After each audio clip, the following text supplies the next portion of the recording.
arrival of this box set in 2001 was probably one of the greatest turning points in the miniature tabletop gaming world. You can point to other moments as this was important, oh and that was important, but this license, this release, this multi-platform strategy, I guess, was a complete killer.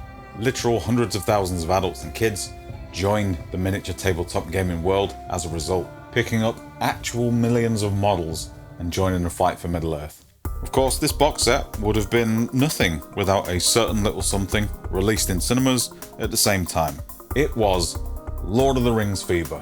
Once companies got wind of just what the fuck was about to be unleashed on the world, it was Lego, toys, card games, really fucking good card game I'll point out, role-playing games, miniature lines and dreadful tie-ins as you'd expect from any big franchise at the time. And those video games that, believe me when I say, have not aged well. And I say that as a man on his third full playthrough of Mazurna Falls.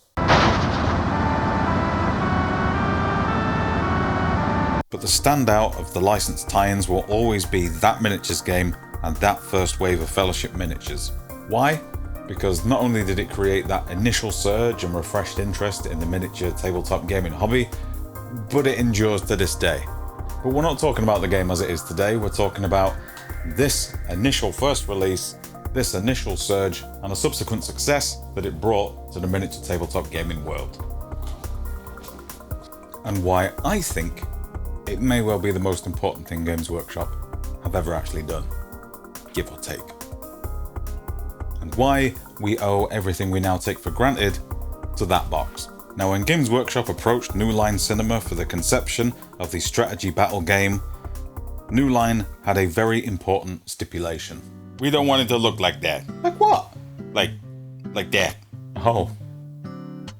We don't want barbarian women with Playboy Mansion boobs or fur bikinis. We don't want fat hand slack jawed imperial dandies. We want Hugo Weaving to look like Hugo Weaving. Ah, but we can always... No. 25mm, make it look like the actors in the movie, or I swear to God, Games Workshop, I'm going back to Mithril Miniatures or Rao Partha. Done. Deal. We accept all of your terms. And to this brief, Games Workshop worked extremely closely, with models hand-sculpted by the Perry twins and rules designed by the legendary Rick Priestley. I think this might be the most turn-of-the-millennium tabletop game ever made. Like if Mike Shinoda did the soundtrack for a Devil May Cry game that was a Dreamcast exclusive port that was never actually released. It's that level of quintessential turn-of-the-millennium elements coming together for one perfect piece.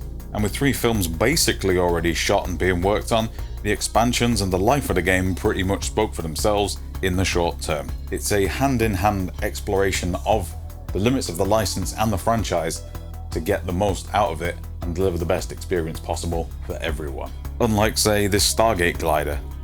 That's not even the fucking font from the movie. And that is a G.I. Joe card with a different paint job, which isn't in the movie, by the way. That's a shit way of doing business. This is the rightest way that you can do big business. And along with this, I think it was also a cultural shift. Not a big cultural shift, but a cultural shift nonetheless.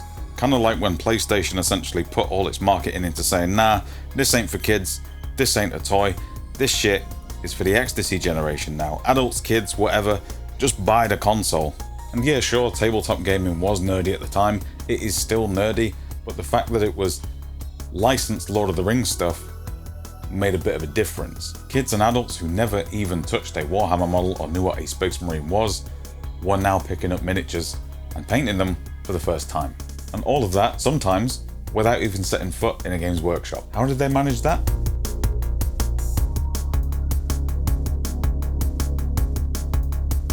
Fortnightly Gaming Magazine, talk to me. Yeah, and if a solid, well-made miniature game system wasn't enough, in 2002, the product was reinforced with this, the Lord of the Rings Battle Games Magazine. Developed by Games Workshop and published by... Tony? I'm busy, what do you want? How do you say Diagostini? It's a Diagostini. Diagostini. Cool. I didn't have this as a kid, but I remember some mates who did, and they were obsessed, pouring through the pages and eagerly awaiting the next one every fortnight.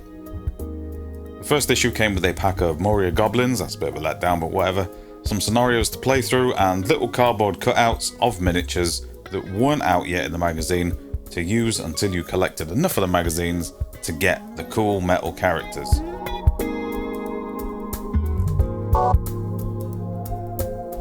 Also included were some painting guides to help kids get started with their adventures in Middle... Whoa.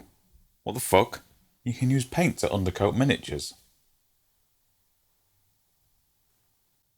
More aggravatingly, they do consistently say to prime in black.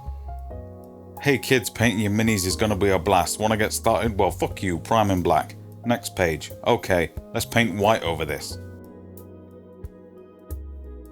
Yeah, this magazine went on for a while, introducing new scenarios and miniatures with each issue. But looking deeper into this magazine, I think that might be a video for another time. I do have some later sealed issues in here somewhere. But let's get back on track and get back to the box set in question. The one box set to rule them all. And what have we got inside? Our starter set includes 48 highly detailed plastic minis, because it wouldn't be a Games Workshop product unless they reassured you that they were highly detailed. That's 8 Men of Gondor, 16 Elves, 24 Moria Goblins, a small set of ruins, some dice, and a whipping stick. No characters included, but boy did they go to town on the characters and expansions at the time. A full fellowship with display base eventually hit the shelves. And I absolutely love this big old chunky metal Sauron. But this guy needs a little bit of TLC. Maybe next time. It would actually be an interesting statistic to look at, because nearly all of the second-hand Lord of the Rings miniatures I've come across, like organically, not looking for good ones on eBay, are all fucked up. Like I've never met an Uruk-hai that actually has his big long spear staff thing attached. And I don't think I've ever seen a Moria Goblin that wasn't caked in green and black paint. Maybe Casey at eBay Miniature Rescue can give me a heads up and let me know. Does every Lord of the Rings model he comes across, is that in an awful state? Who knows?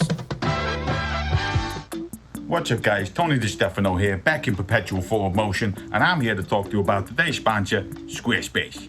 There is no curse in Elvish, Entish, or the tongues of men for how it feels when your website from other providers might go down. But with Squarespace's 24 hours, 7 days a week, one-on-one customer support, you ain't got a thing to worry about. But let's be real here, this is Squarespace we're talking about. Your website ain't going nowhere. Not with multiple tier 3 data centers all around the United States and the rest of the world, no way. But Tony, you ask, what about building the website? Well, it looks like meat's back on the menu, boys, because with Squarespace you can build a website for your cafe or restaurant in minutes with highly specialized, specific, and tailored templates. But I tell you what, Gandalf, I was there 3,000 years ago when building your online business was a chore. But now, with the power of Squarespace, you can have your web store ready in about 1/50th of the time it takes Ents to say hello. Look at that, as soon as D-Dog paints them, I can flip them. Quite frankly, you'd be a fool of a took not to take us up on this offer of 10% off your first website subscription or domain. Just head to squarespace.com/MSPaints and use the code MSPaints at checkout. One does not simply pass up an opportunity like this, know what I'm saying? Speaking of painting, I'm going to hop in my time machine and take these home before they were painted and paint them. So pulling this video together, getting stuff painted has been pretty chaotic, partly because I've been unwell for a little while and it's kind of culminated in the last couple of weeks, and partly because I've been working from home with a very special guest. If you want to meet him, then be sure to hang on to the very end of the video where we're going to meet that absolute legend. As we can see, a lot of these minis are in 1 or 2 pieces, which is pretty great for convenience sake, not so great for mold line removal. I'm using the slap chop technique here, which is weirdly something I remember trying about 4 or 5 years ago when I was painting with just washes and inks. If you're not familiar with slap chop, essentially you're kind of emulating a different kind of highlight to a zenithal. Because you're dry brushing your pre-highlights on, you can only ever catch the raised areas in theory. And the more recessed an area is, the less paint can get in there. So if you take your time with the dry brushing step, you can get some really smooth gradients in there.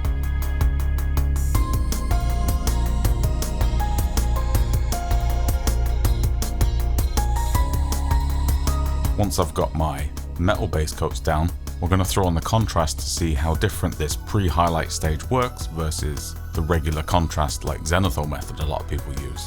And yeah, it is definitely different in the finished result. I don't know if it's better.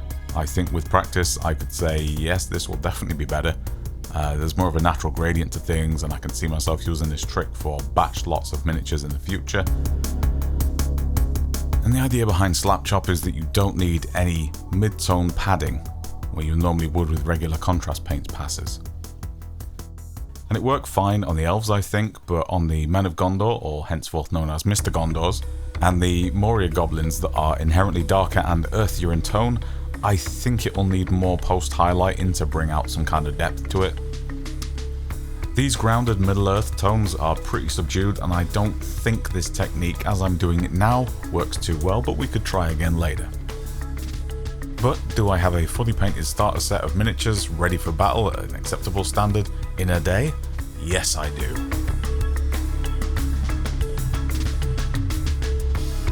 So with my minis painted, my complete box set is ready for action. Maybe I can have as much fun as this dude on the back if I had someone to play with.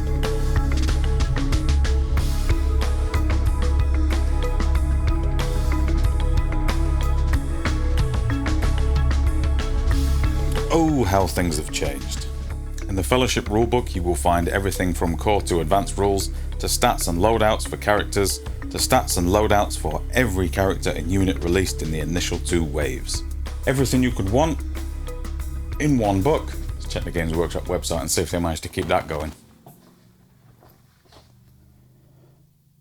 Oh, fuck off. Hilariously, this book also includes those utterly infuriating Games Workshop terrain tutorials too. Okay guys, to get started on your terrain, you're going to need some foam. Alright guys, now we're going to carve the foam.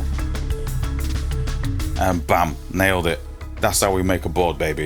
It tells me how to use sponges to make shit bushes or naff trees, but just completely fucking brushes over the actual useful stuff that I want to know. Do I actually have their proper how to make wargames terrain book over there? That's the same kind of thing. It's dedicated to the purpose of showing you how to make terrain, but it's like, yo, this is made of foam. Crack on. The way the game works will be fairly familiar to anyone who's played Warhammer in the 90s, but overall it's a stripped down, no fucking around version of that. And for folks like myself who are a little bit slow on the uptake, and the experience of playing the current Games Workshop mainline games is, you know, it's up there with dragging your bollocks over broken glass. This rule set is a dream. And you know, of course, the models on the pitch are representative of their corresponding characters in the movie. Which does wonders for making gameplay work. Because I've seen the movies, I kind of know what those characters and those little gribbly dudes, I know what they can all do. I know that Aragorn is going to mince a shitload of Moria goblins that try to do the broadsword tango with him, and I know that they spook easily and they're going to run away if threatened. I know that Legolas is a long-range beast and can shred smaller units before they even get close. And I know that Gandalf can cast a big old blinding light to blind and scare enemies away. I think overall that is what appeals to me most about this game system. I can look at a model on the table and understand its threat value or what it can do by just looking at it because I've seen a movie. It's the accessibility that is rooted into the foundations and conceptualization of this game that I like so much about it. This is the perfect gateway game that has everything going for it.